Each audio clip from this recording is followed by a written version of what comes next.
प्रिय शिक्षार्थियों, एक बार पुनः स्वागत है आपका प्रहेलिका एवं समस्या श्लोकाः इस चैप्टर में।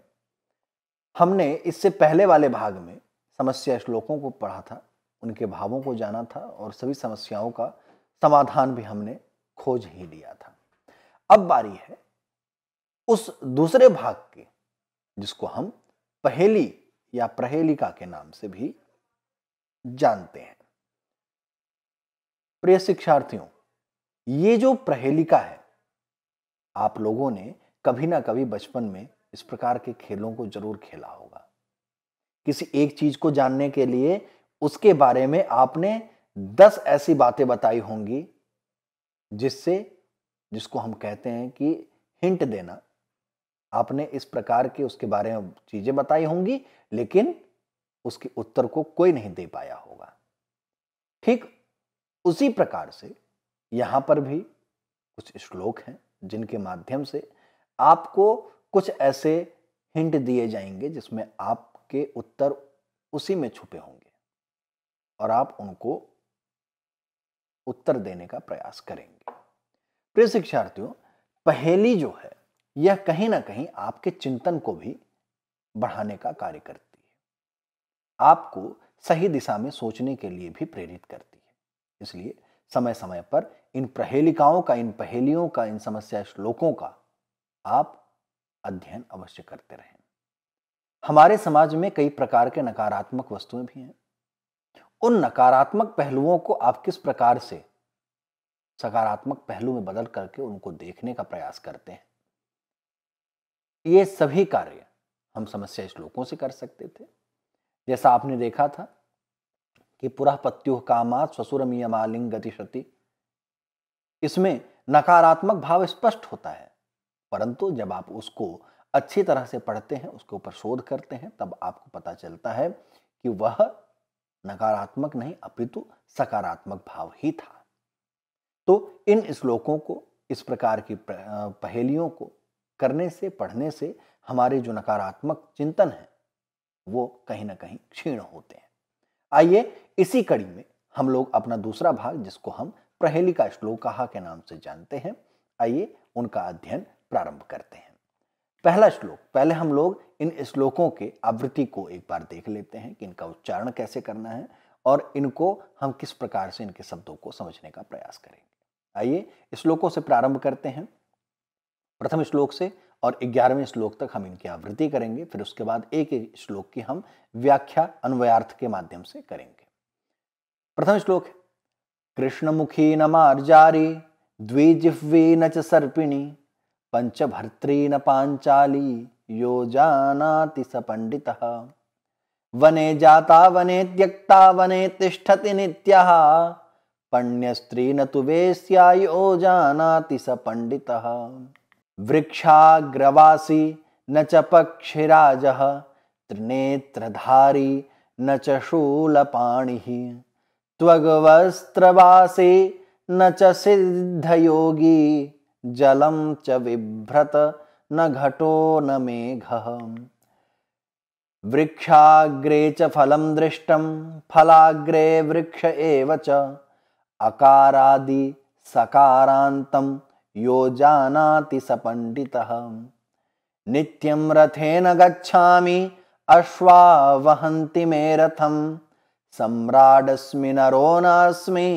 नासुरोऽस्मि निशाचरः अनेक सुशिरं वाद्यं कान्तं च ऋषिसंगीतं चक्रिणा च सदाराध्यं यो जानाति स पंडितः न तस्यादिर्न तस्यान्तो मध्ये यस्तस्य तिष्ठति तवाप्यस्ति ममाप्यस्ति यदि जानासि तद्वद मुखे हस्तद्वयं धत्ते सर्वथा जागरूका सा प्रतिक्षणं वदन्तीव प्राणाश्च पिञ्जिता सदा सदारिमध्यापि न वैरियुक्ता नितान्तरक्ता पिशितैव नित्यं यथोक्तवादिन्यपि नैव दूति कानाम कान्ते ति निवेदयाशु।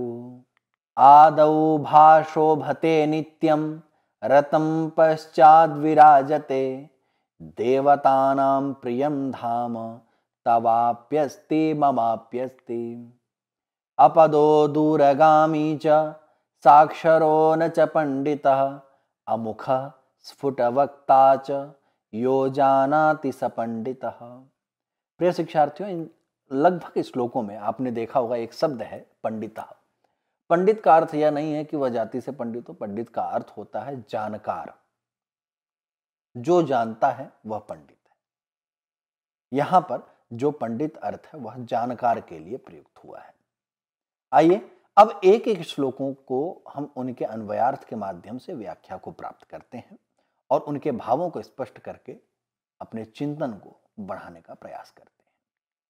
प्रथम श्लोक है, कृष्णमुखी न मार्जारी द्विजिह्वी न च सर्पिणी पंचभर्त्री न पांचाली यो जानाति स पंडितः।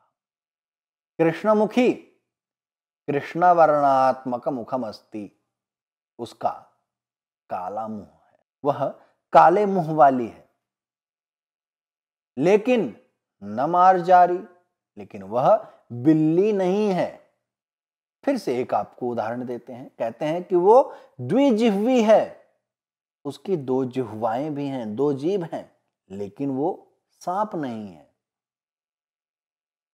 देखिएगा, काले रंग का उसका मुंह है लेकिन बिल्ली नहीं है, दो जीभ हैं लेकिन वो सांप नहीं है।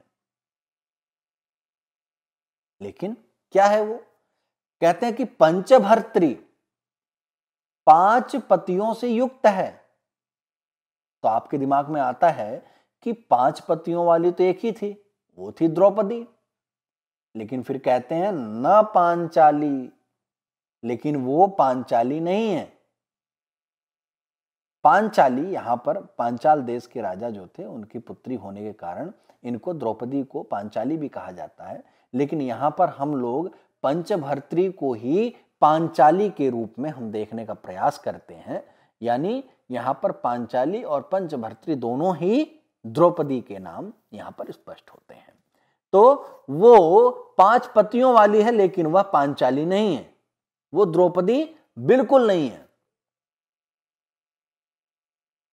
लेकिन अब बताइए, इतना सब कुछ बताने के बाद उसके विषय में जो जानता है वह ही विद्वान होगा, वह ही जानकार होगा। आप लोग पेन लीजिए, लेखनी आप लेते हैं। उदाहरण स्वरूप मेरे पास एक लेखनी है। अगर आप इसके इस अगले हिस्से को देखेंगे तो यह हमेशा आपको कृष्ण वर्णात्मक या नील वर्णात्मक ही आपको दिखेगा। यह जो हिस्सा है कृष्णमुखी है लेकिन यह बिल्ली नहीं है। द्विजिह्वी न च सर्पिणी, इसकी 2 जिह्वाएं हैं। आपने निब वाला पेन देखा होगा जिसमें इंक डाला जाता है और उससे लिखा जाता है, तो उसमें आप देखेंगे कि उसके 2 भाग होते हैं। तो वहां पर उससे यहां पर स्पष्ट करते हैं कि उसके 2 जिह्वाएं हैं लेकिन वो सांप तो है नहीं। अब पंचभर्त्री की बात आती है तो हमारे हाथ में ये 5 उंगलियां हैं और इन 5 उंगलियों की सहायता से ये एक लेखनी को हम पकड़ते हैं और इससे फिर हम अपना लेखन कार्य संपादित करते हैं। तो स्पष्ट हो गया, काले मुंह वाली, 2 जिह्वी और पंचभर्त्री युक्ता। द्रौपदी तो नहीं है, बिल्ली भी नहीं है और सांप भी नहीं है, लेकिन ये है क्या? तो ये है पेन यानी लेखनी। कुछ लोग इसको कलम के नाम से भी जानते हैं। प्रिय शिक्षार्थियों, पहला तो हमने प्रहेलिका को देख लिया, अब आते हैं दूसरी पहेली के ऊपर। वने जाता वने त्यक्ता वने तिष्ठति नित्यः पण्य स्त्री न तु वेश्या यो जानाति स पंडिता। सा असौ, वो वने अर्थात अरण्ये अर्थात जंगल में जाता उत्पन्न हुई है। वने जाता, वन में उसका जन्म हुआ है। फिर वने अर्थात जले, यहां पर वन जो है वह 2 अर्थों में है। वन का एक अर्थ होता है जंगल भी, और दूसरा जो अर्थ होता है वन का वो होता है जल। तो वन में उत्पन्न हुई है और वने त्यक्ता, और फिर वह जल में छोड़ी दी जाती है। जंगल में उसका जन्म हुआ और उसको जल में छोड़ दिया जाता है। परित्यक्ता भवति, और नित्यसः सर्वदा वने तिष्ठति नित्यः, और वह उसी जल में ही हमेशा रहती है, उस जल से वो बाहर नहीं आती है।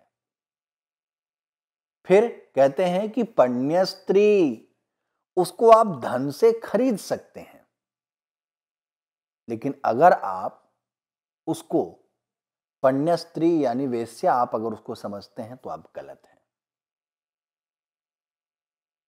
अब वन में उत्पन्न हुई है तो वन में आपको क्या मिलेगा? आपको लकड़ी मिलेगी।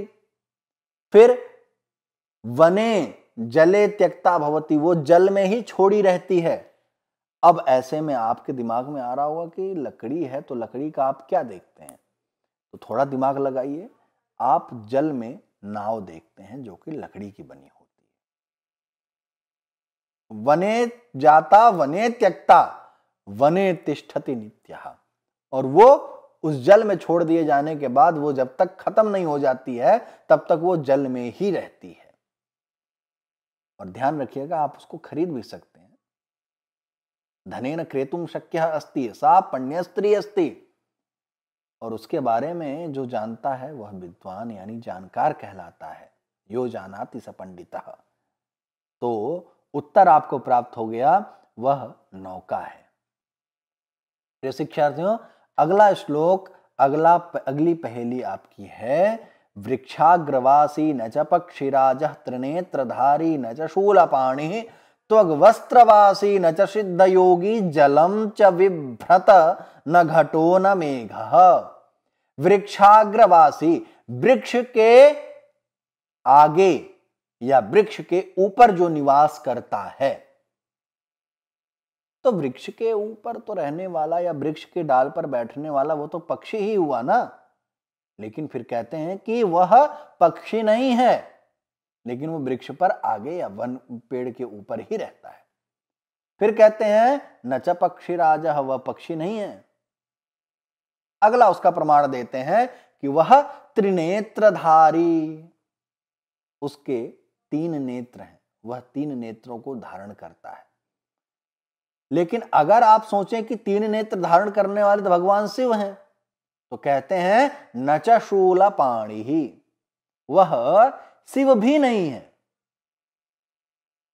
फिर अगला प्रमाण देते हैं, कहते हैं कि वह त्वग्वस्त्रवासी, वह घास फूस तिनकों के वस्त्र से अपने आप को ढके रखता है। फिर आप कहेंगे कि इस तरह के वस्त्र तो या तो आदिवासी या फिर कोई साधु महात्मा ही पहनते हैं। फिर उसका उत्तर देते हुए कहते हैं कि नहीं नहीं नहीं, न च सिद्ध योगी, वह कोई सिद्ध योगी या महायोगी नहीं है। फिर आपने कहा कि अरे कुछ और तो उदाहरण दीजिए, कुछ और तो उसका प्रमाण दीजिए, कुछ और तो बताइए। फिर एक उदाहरण देते हैं, फिर एक आपको एग्जाम्पल देते हैं, कहते हैं कि जलम बिभ्रत न घटो न मेघः। एक और उदाहरण देते हुए कहते हैं कि उसके अंदर जल भरा रहता है। फिर आप सोच रहे होते हैं कि भैया जल से भरा हुआ तो घड़ा होगा या मेघ होगा, उसमें भी कह देते हैं न घटो न मेघः। आप जो सोच रहे हैं कि वह घड़ा है, वह मेघ है, वो बिल्कुल नहीं है। अब देखिए, एक एक चीज को आप अपने मन में ड्रॉ करते चलिए, उसका एक चित्र बनाते चलिए। वृक्षाग्रवासी, आपने एक पेड़ बना लिया और उसके आगे एक फल को लटका दीजिए। कोई सा भी पेड़ नहीं, केवल एक नारियल का पेड़ आप रख लीजिए। जी हाँ, आप सही समझ रहे हैं, उसका उत्तर नारियल ही हुआ। पेड़ के आगे भाग में रहने वाला वह फल पेड़ के ऊपर रहता है लेकिन पक्षी नहीं है। नारियल के ऊपर 3 नेत्र हैं लेकिन वह भगवान शंकर नहीं है। वह नारियल तिनकों का वस्त्र धारण करता है, लेकिन वह कोई महायोगी नहीं है। और अंत में वह जल को धारण करता है, लेकिन वह ना तो घड़ा है और ना ही मेघ है, वह केवल और केवल नारियल है। अगला श्लोक देखते हैं, चतुर्थ श्लोक, जिसमें कहते हैं कि वृक्षाग्रे च फलम दृष्टम फलाग्रे वृक्ष एव च अकारादि सकारांतम यो जानाति स पंडितः। हम दूसरी लाइन से लेते हैं कि अकार आदि सकारांतम, पहले आप सबसे आगे अ लिख दीजिए और पीछे एक दो स्पेस की जगह छोड़ करके आप वहां पर स लिख दीजिए। अ और स ये हो गए। अब इसके अंदर आपको दो अक्षर आपको उसमें भरने हैं। उदाहरण देखिए, वृक्षाग्रे च फलम दृष्टम, एक पेड़ है, उसके आगे आपने फल देखा और फिर क्या देखा कि फलाग्रे वृक्ष एव च, और फिर उसी फल के आगे आपने एक और वृक्ष देख लिया। दो उदाहरण हो गए, पेड़ के आगे फल और फल के आगे वृक्ष, यानी उस फल से ही वृक्ष निकलता हुआ ऐसा प्रतीत होता है। वह एक फल है जिसका नाम अ से शुरू होता है और स पे खत्म होता है। ध्यान से देखिए, अ से और स से। अगर आप अनार सोच रहे हैं तो वो नहीं है, स अंत में नहीं है। लेकिन हां, अगर आप अनानास सोच रहे हैं तो वह उत्तर सही है। अनानास के फल को वह वृक्ष के आगे तो लगता है फल, लेकिन उसके आगे फिर से एक वृक्ष निकलता हुआ ऐसा प्रतीत होता है। तो चौथे पहेली का भी आपने आंसर दे दिया, उत्तर दे दिया है। आइए अब अगले पहेली की तरफ बढ़ते हैं। क्या आप इस पहेली का उत्तर दे पाएंगे? नित्यम रथेन गच्छामि अश्वाः वहन्ति मे रथम सम्राडस्मि नरो नास्मि नासुरोस्मि निशाचरः। नित्यम रथेन गच्छामि, नित्यम सर्वदा रथेन, रथ के माध्यम से, स्यंदनेन गच्छामि जाता हूं मैं नित्य प्रतिदिन रथ से जाता हूं। और जो मेरा रथ है ना, वह कौन खींचते हैं? तो वो अश्वाः वहन्ति मे रथम। मेरा जो रथ है उसको अश्वाः, वो मेरा रथ खींचते हैं। फिर मैं सम्राट हूं, लेकिन मैं नर नहीं हूं, और मैं निशाचर हूं।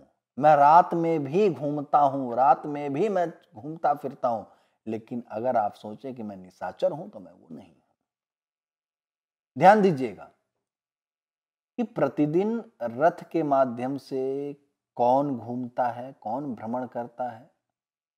तो प्रतिदिन कौन आता है? आप ड्यूटी आए, आप कार्य करने आए, आप स्कूल आए या पढ़ने ना आए, लेकिन एक वह सूर्य प्रतिदिन आता है।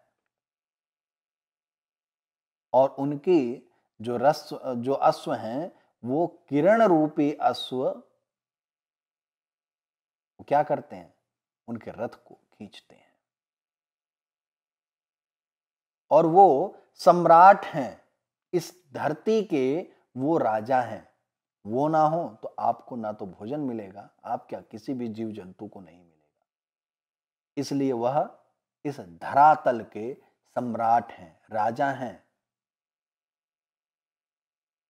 वो रात में भी चलते हैं, हमें दिखते नहीं हैं, लेकिन वो रात में भी चलते हैं। पृथ्वी गोल है, अगर आप गोल पृथ्वी के इस तरफ हैं तो वो आपको अभी दिख रहे होंगे। पृथ्वी के उस तरफ, दूसरी तरफ, वो वहां दिख रहे होंगे। जब वहां दिख रहे होंगे तो यहां अंधेरा होगा, और जब यहां दिख रहे हैं तो वहां अंधेरा होगा। इसलिए वो निरंतर 24 घंटे वो चलते रहते हैं, लेकिन वो निशाचर नहीं है। तो ऐसे कौन हुए? वो भगवान सूर्य हुए। अगला श्लोक है, अनेक सुशिरम वाद्यम कांतम च ऋषि संगीतम चक्रिणा च सदाराध्यम यो जानाति च। अनेक सुशिरम, अनेक शिरोविष्टम, वादनम, वादन साधनम, वकारादि वाक इत्यादि। अनेक सुशिरम, उसके अनेक सिर हैं, अलग अलग, ऊपर नीचे आगे पीछे दाएं बाएं, इस तरह से अनेक अनेक उसके सिर हैं। अनेक सुशिरम विशिष्टम, वाद्यम, वादन साधनम या वकारादि वा, वो वादन के तरह दिखता है, वाद्य की तरह दिखता है, जैसे भोंपा हो गया बड़ा सा, इस तरह से बड़ा बड़ा सा दिखता है। और वो वकार आदि वाला है, उसके आदि में व है। कांतम सुंदरम ककारांतम व, कांतम यानी वो सुंदर भी है, एक अर्थ हो गया तो सुंदर है, और दूसरा अर्थ हो गया कि कांतम, क अंत में है जिसके वह कांत। पहले बता दिया वाद्यम, व आदि में है जिसके, और क अंतम, क जिसके अंत में है। पहला व हो गया और दूसरा क हो गया, ये दो हो गए। उसके बाद कहते हैं कि ऋषि संगीतम, ऋषि नाम सदृशानाम विशिष्टम। ऋषि संगीतम, आप स्पष्ट अर्थ लीजिए कि ऋषि संगीतम, उसकी संज्ञा ऋषि को प्रदान की गई है। व से शुरू है और क से अंत है। इस नाम के कौन से ऋषि हुए? न वशिष्ठ है न विश्वामित्र है। फिर अगला उदाहरण देते हुए कहते हैं कि चक्रिणा, यानी विष्णुना सर्पेण वा। चक्रिणा का अर्थ होता है कि जिसने चक्र को धारण किया, यानी वो विष्णु हो गए या फिर वो सर्प हो गया। सांप भी देखिए कुंडली मार के बैठा रहता है ना, इसलिए यहां पर चक्रिणा शब्द से सर्प को भी यहां पर लिया गया है। च सदा सर्वदा आराध्यम पूज्यम, इनके द्वारा वो हमेशा, विष्णु और सर्प के द्वारा ये हमेशा क्या होते हैं? आराध्यम पूज्यम, उनके द्वारा ये हमेशा पूजित हैं। यानी उस जो स्थान बताया जा रहा है उसके अंदर सर्प हमेशा निवास करते हैं और विष्णु हमेशा उस व्यक्ति की, उनकी पूजा करते हैं। या आप यूं भी कह सकते हैं कि उस सर्प के द्वारा हमेशा विष्णु की पूजा होती है। कैसे? सर्प के ऊपर ही है ना विष्णु भगवान, उसके ऊपर ही तो शयन करते हैं, वो भी तो एक प्रकार की सेवा हुई। आराध्यम पूज्यम यह जानाति अवजानाति स पंडित, जो इसके विषय में जानता है वो जानकार है, वह विद्वान है। अब देखिए, विष्णु या सर्प, चलिए शुरू से हम देखते हैं कि अनेक सुशिरों वाला, अनेक सिर वाला हो गया और वाद्य की तरह हो गया, या मतलब वाद्य यंत्रों के समान हो गया, या फिर व जिसके आदि में है व और का अंत का हमने ये देख लेते हैं, और अनेक सिर वाला है। और ऋषि की संज्ञा भी है, याद करिए, वा मी की, वाल्मीकि, वल्मीकि, ये हुए ना। और वाल्मीकि के अंदर ही सर्पों का भी निवास होता है, वो इनके द्वारा पूजित होते हैं। और वाल्मीकि, ये ऋषि को भी एक संज्ञा दी गई है। वह उसके आदि में है और क उसके अंत में है, वाल्मीकि। तो इस पहली का जो उत्तर हुआ वह हो गया वाल्मीकि। अगला श्लोक है, न तस्यादिर न तस्यांतो मध्ये यः तस्य तिष्ठति तवाप्यस्ति ममाप्यस्ति यदि जानासि तद्वद। न तस्यादिर न तस्यांतो, न उसके आदि में भी है और न उसके अंत में भी है। मध्ये यह तस्य तिष्ठति, और उसके बीच में यह निवास करता है। पहले न, बाद में न, और बीच में यह, क्या हो गया? न य न। अब देखिए, तवाप्यस्ति तुम्हारे भी है, ममाप्यस्ति मेरे भी है, यदि जानासी तद बता, जब पूरा ही बोल दिया तो अब क्या बोलो। तो इसका उत्तर हो गया नयन, आंख, नेत्र। अगले श्लोक की तरफ बढ़ते हैं।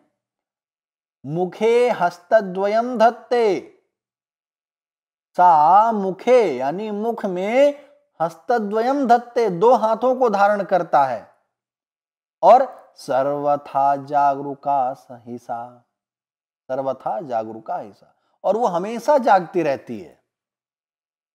मुंह में उसके दो हाथ हैं, हमेशा जागती रहती है। प्रतिक्षणम वदंती व, और हर पल वो बोलती रहती है, कुछ ना कुछ साउंड हल्का सा देती रहती है। प्राणाश्च पिंजिता सदा, और उसके अंदर हमारे प्राण भी बंधे हुए हैं।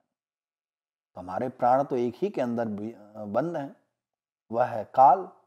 और काल को हम किस प्रकार से जानते हैं, तो वह घड़ी के माध्यम से। एक घड़ी के अंदर दो हाथ होते हैं, मुख्य रूप से घंटा और मिनट की सुई होती है।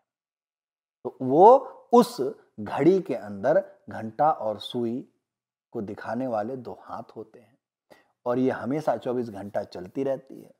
तो प्रतिक्षणम वदंती व प्राणाश्च पिंजिता सदा, वो प्रतिक्षण बोलती रहती है कि इतने बज के इतने मिनट हो गए, इतने बज के इतने मिनट हो गए, और उसी के आधार पर हमारे प्राण भी बंद है। ये हो गए 8 श्लोक, इनके अर्थों को आपने जाना। और अगला श्लोक होता है कि सदारि मध्यापि न वैर्युक्ता नितांत रक्तापि शितैव नित्यम, यथोक्तवादिन्यपि नैव दूति कानाम कान्तेति निवेदयाशु। सदारि मध्या, सदा सर्वदा शत्रुजन मध्यस्था, मध्य स्थिता अस्ति।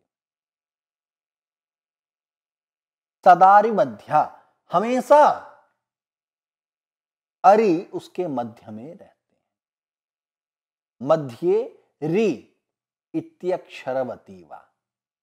देखिए, सदा अरि मध्या, हमेशा दुश्मनों के बीच में रहती है, या फिर इसका एक अर्थ होता है कि जिसके मध्य में री आता है, री अक्षर जिसके बीच में आता है, सदारि मध्या। इसको, इस अर्थ को लेते हैं तो अपि वैर्युक्ता, वो हमेशा शत्रुओं के बीच में रहने के बाद भी वह क्या है, ननीता, वह वैर्युक्ता, हमेशा वो अपने शत्रुओं के बीच में पड़ी रहती है।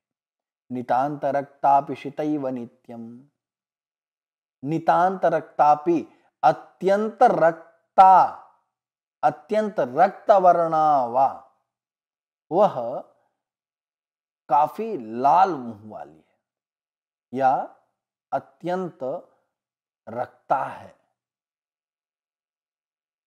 वह नित्यम सर्वदा शीता एव श्वेत वर्णा, और वो हमेशा सफेद रंग वाली है। यथोक्तवादिनी, और वह स्पष्ट बोलने वाली भी है। दूती न एव का नाम, वह स्पष्ट बोलने वाली है, लेकिन वह दूती नहीं है, यानी वो दूत नहीं है। का नाम कांता, स्त्री अंते, का अंत वाली है। तो दो अक्षर बता दिए गए, बीच में री है और अंत में का है।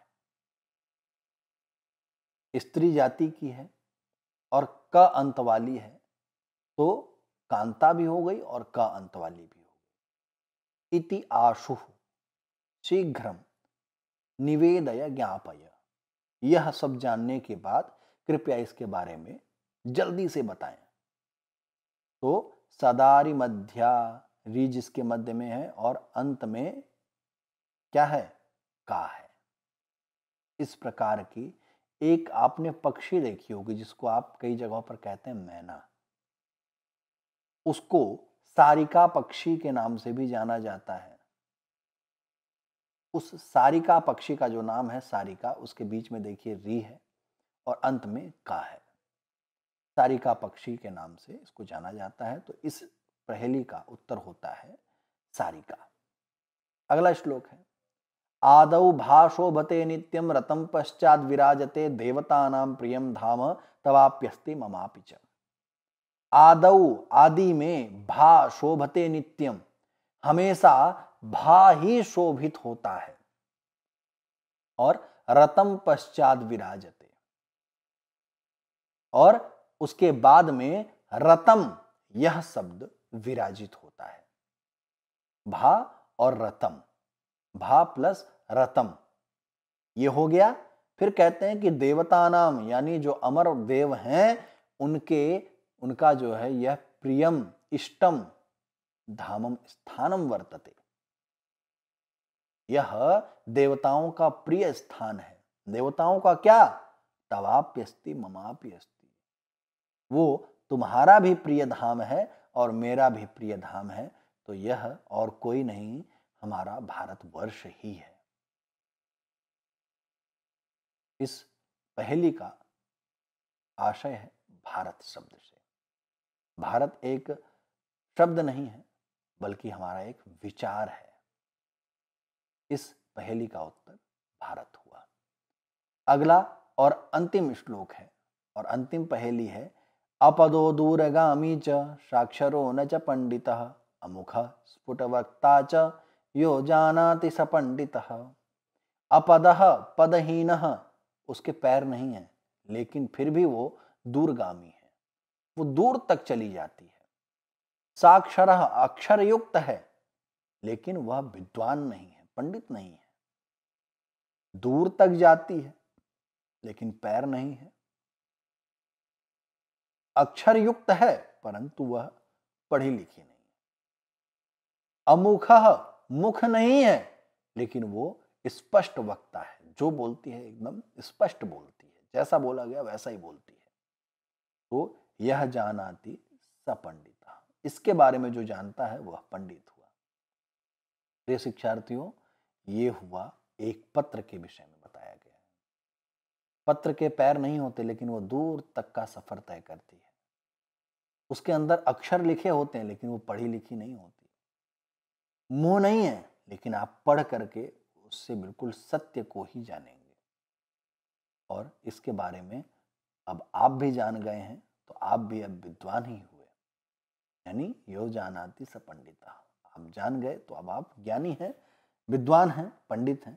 आशा करता हूं कि ये 11 के 11 जो पहेलियां थी इनको आपने जाना होगा, भावार्थों को स्पष्ट किया होगा।